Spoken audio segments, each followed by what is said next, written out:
All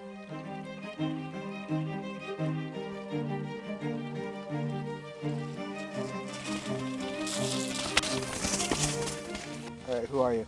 Nick Cornefel. What got you into downhilling? Mainly my friends, Andre and a few other people. They just did it, and then one day I just decided to try it. What do you have to do before you start downhilling? Well, it's usually good to gear up and make sure you're safe.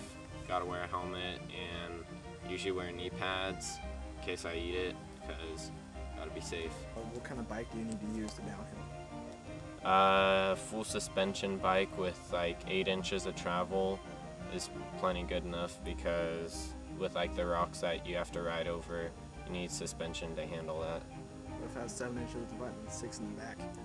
And you're gonna be like having more travel in the front, and you won't get as good as a ride, because your front will be softer and your rear will be harder, so you'll be using more front suspension. What kind of special parts are included in a downhill bike? Well, downhill bikes usually like strive to be the lightest that they can be, and then like I said, you need to have full suspension. And then some bikes also integrate some carbon fiber pieces, and they're mostly made out of like aluminum. How do you downhill? Well, how I downhill is I just go up to the top of the mountain, gear up, and then ride as fast as I can and hope for the best. What are the techniques you use when downhilling? Some of the techniques I use is when you're on a steep part, you just need to lean back really far, so that way it gets your weight back and you won't flip over the handlebars. And then when you go into a corner, you need to lean over a lot, so that way it like distributes your weight on the corner and you get better traction. What are some of the parts that you use that are very important to downhilling on your bike? Alright, well, this is the rear shock, and it lets the rear suspension move. And then this is the front fork, and this is what absorbs the shocks on the front.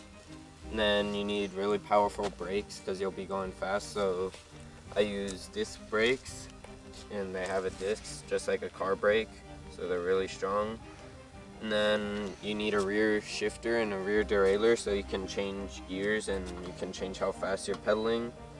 And then you need also different gearing up front, and then that's connected to the cranks and the pedals, so you can pedal however fast you want. And then everything else is just as light as it can be. Like this seat has like no cushion on it, so it's really light.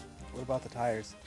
The tires are like specially designed for dirt, so they'll like claw in and stuff, and I've never like slid out with them or anything.